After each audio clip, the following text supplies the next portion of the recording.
যদি কোনো স্থানের নিচে দাগ বা থাকে তাহলে আমরা প্রশ্ন করব হোয়ার দিয়ে।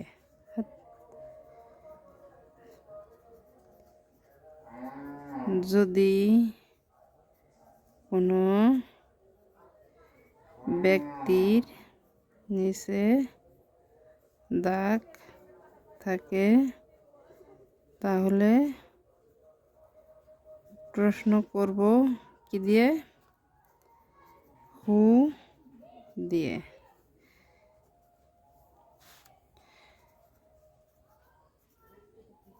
যদি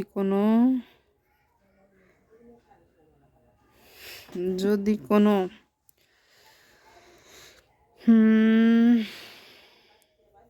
সময়ের দাগ থাকে তাহলে হোয়েন দ্বারা প্রশ্ন করা হবে বা করতে হবে। আপাতত তিনটে নিয়মই থাক। আর হট হচ্ছে ব্যতিক্রম। হট যে কারো কোনো পেশা, কে কি করে, কে পড়াশোনা করে, কে ঘুমায়, এটা হলো ব্যতিক্রম, লং টার্মের একটা বিষয়। এটা নিয়ে যারা করবে শুধু ওইটার হোয়াই আর হাউ, এটাও হচ্ছে একটু বিস্তারিত আলোচনা। এটা পরবর্তী কোনো একটা ক্লাসে আলোচনা হবে ইনশাল্লাহ। আসসালামু আলাইকুম পঞ্চম শ্রেণীর শিক্ষার্থীবৃন্দ, আজকে আমরা ডাব্লুএইচ কোশ্চেন করা শিখব আমাদের বইয়ে থেকেই। আমাদের ডাব্লুএইচ কোশ্চেন করতে আমরা যদি একটা আমাদের প্যারাগ্রাফ থাকবে, তো এখান থেকে আমাদের কিছু নিয়ম মনে রাখতে হবে। যদি আমরা নিয়ম মনে রাখতে পারি তাহলে কিন্তু আর আমাদের ডাব্লুএইচ কোশ্চেন করতে আর কোনো সমস্যা থাকবে না। যেমন যদি 1 নম্বর কথা, আমাদের সাবজেক্ট চিনতে হবে, ভার্ব চিনতে হবে, অবজেক্ট চিনতে হবে এবং তারপর আমাদের কোনটার নিচে দাগ দেওয়া আছে সেটা আমাদের নিশ্চিত চিনতে হবে। এখানে যদি আমি দাগ দেই পাবলিক লাইব্রেরি, যদি আমি পাবলিক লাইব্রেরির নিচে দাগ দেই তাহলে কিন্তু আমার এই পাবলিক লাইব্রেরিটা কি এটা আমাদের জানতে হবে। পাবলিক লাইব্রেরিটা হচ্ছে একটা স্থান। যখন কোনো স্থানের নিচে দাগ দেওয়া থাকে, স্থানের ইংরেজি কি প্রশ্ন করার সময় কিন্তু এতটুকু চলে যাবে, বাদ যাবে। দাগ দেওয়া আছে আমার কিসের নিচে? পাবলিক লাইব্রেরির নিচে। তাহলে আমরা কোশ্চেন করতে পারবো। এই ডাব্লুএইচ কোশ্চেনের সময় এটা থাকবে না, মানে প্রশ্ন করার সময় থাকবে না। যেমন এখানে আমাদের দেখতে হবে কিসের নিচে দাগ দেওয়া আছে, জায়গার নিচে দাগ দেওয়া আছে। জায়গার ইংরেজি প্রশ্ন করতে আমাদের উত্তর আসে, কিন্তু জায়গা দিয়ে হোয়ার দিয়ে যখন প্রশ্ন করার থাকে তখন কিন্তু উত্তর আসে জায়গা। তাহলে আমরা হোয়ার দিয়ে যদি আমরা প্রশ্ন করি, জায়গার পরিবর্তে ডাব্লিউএইচে হোয়ার বসাইলাম, এখন কি বসাইলাম? হোয়ার বসাইলাম। এখানের কাজ শেষ। এখন আমাদের ভার্বকে লক্ষ্য করতে হবে। ভার্বে কি আছে? আর আছে। তাহলে আমরা আর একটা বসিয়ে দেই, where are. Where are Rina and Umar. Rina and Umar.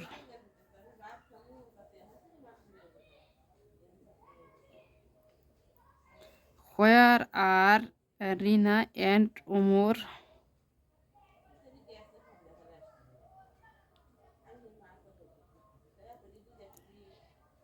এখন ইন দা যদি আমরা দেই তাহলে কিন্তু আমাদের এটা মানে দিলেও হবে, না দিলেও হবে। যেমন হোয়ার আর রিনা অ্যান্ড উমর, এখন এই ইন্দার দরকার নাই, ইন্দার দরকার নাই, এটা ভার্বের অবিচ্ছেদ্য অংশ সেন্টেন্সের। এভাবে আমরা ডাব্লিউএইচ কোশ্চেন করতে পারি। আবার এখন যদি আর একটা প্রশ্ন বোঝাই, যেমন রিনা অ্যান্ড ওমর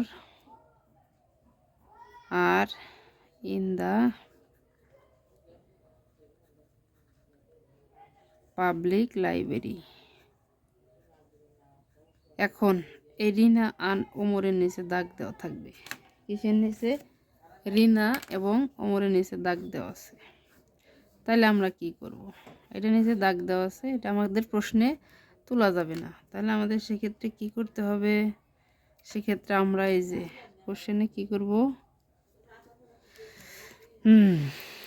এই যে এইটার ক্ষেত্রে আবার সহজ আছে। কোনো ব্যক্তির নিচে যদি কোনো সময় দাগ দেওয়া থাকে তাহলে কিন্তু ব্যক্তির ইংরেজি হু হু বসিয়ে দিলেই হবে, আর যা আছে তাই উঠায় দিলেই হয়। হুর পরিবর্তে আর কিছু লিখতে হয় না।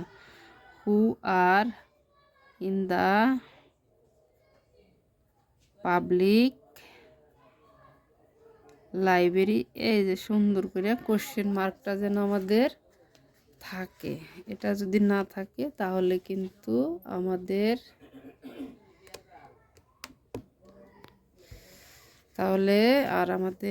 আর চিন্তা থাকবে না। এটা গেল। আমরা তাহলে ব্যক্তির নিচে দাগ দেওয়া থাকলে সেটাকে প্রশ্ন করব কি দিয়ে? হু দিয়ে। জায়গার নিচে যদি দাগ দেওয়া থাকে সেটাকে প্রশ্ন করব কি দিয়ে? হোয়ার দিয়ে। এখন আমি বললাম যে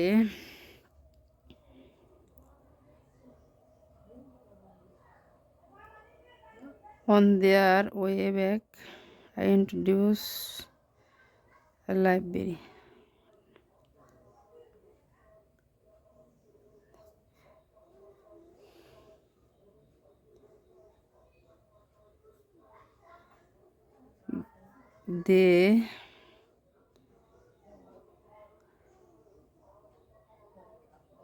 They go there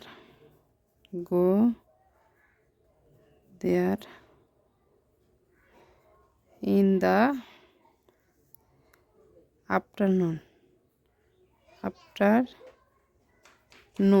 এই যে আমি লিখতে একটু করলাম কেন, এটা সময়কে নির্ধারণ করলাম। আফটারনুন, এই আফটারনুনের মধ্যে যদি দাগ দেওয়া থাকে তাহলে আমাদের কি করতে হবে? আফটারনুনের হলে এটা একটা সময়, এটা কখন? সময়ের ইংরেজি কি? হোয়েন। সময়ের ইংরেজি কি? হোয়েন। তাহলে হোয়েন যদি দিই আমরা হোয়েন, এখন আমাদের মূল ভার্বটা দেখতে হবে। মূল ভার্বের কোন ফর্ম আছে? প্রেজেন্ট ফর্ম আছে, গো আছে। কি আছে? গো আছে। গোর তাহলে যদি থাকে প্রশ্ন করার সময় আমাদের ডু ভাড়া করে নিয়ে আসতে হবে।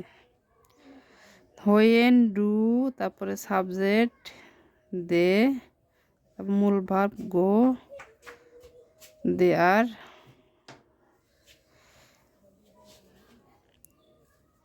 When do they go there, তারা কখন সেখানে গিয়েছিল। ইন দ্য আফটারনুনের দরকার নাই। এখন যদি লেখা থাকে যে রূপা লাভস টু রিড বুক,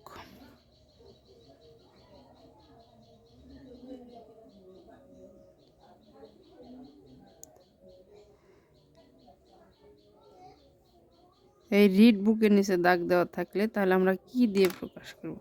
এখন রিড বুকের নিচে দাগ দেওয়া থাকে তাহলে আমরা কোশ্চেন করার সময় হোয়াট কি পছন্দ করে, এই যে বই পড়তে, হোয়াট।